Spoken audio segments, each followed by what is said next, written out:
ఇవాళ నేను డిస్కస్ చేయబోయే టాపిక్ ఏంటంటే బేసిక్ టూత్ క్లీనింగ్ చేసిన తర్వాత మనకి పళ్ళు జుమ్మని లాగుతూ ఉంటాయి. సో అది ఎందుకు, ఎంతమందిలో అవుతుంది, ఎంత పర్సెంటేజ్ అవుతుంది, అట్లా అవ్వకుండా ఉండాలంటే స్కేలింగ్ ఏ రకంగా చేయాలి అని. Hi viewers, welcome to Elident dental hospitals YouTube channel.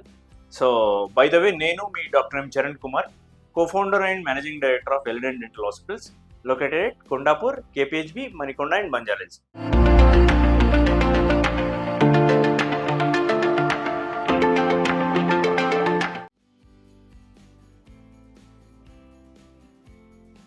So మీరు డెంటిస్ట్రీని తీసుకుంటే ద బేసిక్ థింగ్ వచ్చేసేసి స్కేలింగ్, అంటే మనం టీత్ క్లీన్ చేయడం అనేది. సో ఈ క్లీన్ చేయడానికి చాలామంది వెనుక ముందయ్యేది కూడా ఎందుకు అంటే, ఒకసారి అంటే ఆల్రెడీ క్లీన్ చేసుకున్న వాళ్ళకి ఎక్స్పీరియన్స్ ఉంటుంది. క్లీన్ చేసుకున్న తర్వాత ఒక 2-3 రోజులు పళ్ళు జుమ్మని లాగుతాయి. మీరు కాఫీ తాగినా, టీ తాగినా, లేదా ఐస్ క్రీమ్ తిన్నా, స్వీట్ తిన్నా, మీకు ఒక భరించలేని కంటిన్యూస్ పెయిన్ ఉంటుంది. ఒక 9-10 సెకండ్స్, అంటే it is a temporary thing. కాకపోతే అది ఎందుకు వస్తుంది, ప్లస్ అది ఉండకుండా ఉండాలంటే ఏం చేయాలి? బేసిక్గా ఏంది అంటే, మనము మన టీత్ పైన క్లీన్ చేసేటప్పుడు ఏమవుతుంది అంటే, మనము అల్ట్రాసోనిక్ టిప్స్ అని ఉంటాయి. ఆ టిప్స్ మూమెంట్ తోటి మనకున్న గారా అంతా తీసేస్తాం.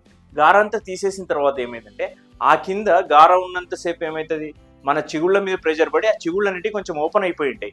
గారా అన్నప్పుడు మొత్తం తీసేసిన తర్వాత అక్కడ ఓపెన్ అయిపోయిన ప్లేస్లో మనకి ఎనామిల్ ఉండదు. ఇప్పుడు మన దంతం తీసుకుంటే 30% టీత్, 70% లోపల భాగం. ఈ 70% లోపల భాగం గమ్ ఉంటుంది.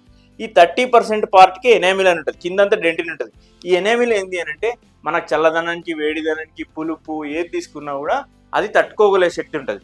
అదే డెంటిన్కి ఉండదు, ఎందుకంటే అక్కడ నర్వ్ ట్యూబ్యూల్స్ అనేవి ఉంటాయి. అది మీరు చల్ల గాలి వచ్చినా, లేదు ఇట్లా మీరు నోట్లో గాలి పీల్చుకున్నా కూడా మీకు జుమ్మని లాగడం స్టార్ట్ అవుతుంది. సో ఈ రకంగా అయ్యే ఛాన్స్ ఉంటుంది, ఎందుకంటే ఇక్కడ అల్ట్రాసోనిక్ టిప్ అనేది టూత్కు టచ్ అవుతుంది. టచ్ అయినప్పుడు మీకు అలాంటి అయ్యే ఛాన్స్ ఉంటుంది. అదే రకంగా అట్లా అవ్వకుండా ఉండాలంటే ఎలిడెంట్ డెంటల్ హాస్పిటల్స్లో మేము ఒక కొత్త టెక్నాలజీని తీసుకొచ్చినాం. ఏంటంటే జీబీటీ థెరపీ అని, గైడెడ్ బయోఫిలిం థెరపీ అని. ఇక్కడ ఏంది అని అంటే, మీకు అల్ట్రాసోనిక్ టిప్స్ అట్లాంటివి ఏముండయి. ఓన్లీ ఎయిర్ ఫోర్స్ తోటే, ఎయిర్ అండ్ వాటర్ ప్రెషర్ తోటే క్లీనింగ్ అయిపోతుంది. ప్లస్ మీకు చాలా తక్కువ ఫోర్స్ యూజ్ చేసి క్లీనింగ్ అవుతుంది, చాలా తొందరగా అవుతుంది. అండ్ మోర్ ఓవర్ మీకు ఎలాంటి సెన్సిటివిటీ అనేది ఉండదు ఈ ట్రీట్మెంట్లో.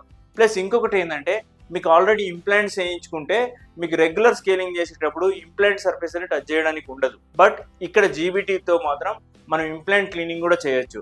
ఒకవేళ మీరు స్కేలింగ్ చేయించుకోవడానికి, టీత్ క్లీనింగ్కి భయపడుతున్నట్టయితే మీరు ఈ అవకాశాన్ని వినియోగించుకోవచ్చు. ఇది ఎలిడెంట్ డెంటల్ హాస్పిటల్స్ బంజారాహిల్స్ సెంటర్లో ఉంటుంది. ఈ ఆప్షన్ అనేది కింద స్క్రోల్ అవుతున్న నంబర్ కాల్ చేసి మీరు అపాయింట్మెంట్ బుక్ చేసుకోవచ్చు. Very beautiful technology. ఈవెన్ పర్సనల్గా యాజ్ ఎ డెంటిస్ట్ మేము ఎక్స్పీరియన్స్ అయ్యే చెప్తున్నాం ఇది. ఎందుకంటే ఈవెన్ మాకు కూడా ఎవ్రీ 3 మంత్స్కి ఒకసారి, 4 మంత్స్కి ఒకసారి మేము కూడా స్కేలింగ్ చేయించుకుంటాము.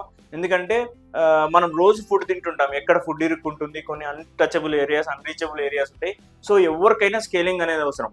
ఒకవేళ కనుక మీరు రెగ్యులర్ విజిట్స్ తోటి డెంటల్ హాస్పిటల్స్కి వెళ్ళి ఎవ్రీ 4 మంత్స్కి ఒకసారి ఈ క్లీనింగ్ అట్లాంటిది ఏమైనా అవసరమైనా చేయించుకుంటే మీ టూత్ లైఫ్ అనేది చాలా పెరుగుతుంది. ఎందుకంటే డెంటిస్ట్రీ అనేది చాలా ఎక్స్పెన్సివ్, అది నేనే చెప్తున్నా. ఎందుకంటే ఇన్ని హాస్పిటల్స్ నడుపుతూ మేమే చెప్తున్నాం క్లియర్గా ఎక్స్పెన్సివ్ అని. బట్ దానికి రీజన్ ఏంటి అంటే, ఫస్ట్ థింగ్ ఈజ్, ఒకటి డెంటిస్ట్ దగ్గర పోవడానికి భయం, రెండోది మనం negligence. So take care guys, we want to promote the good overall health. మీకు అర్థమైందని అనుకుంటున్నాను. థ్యాంక్ యూ, ధన్యవాదాలు.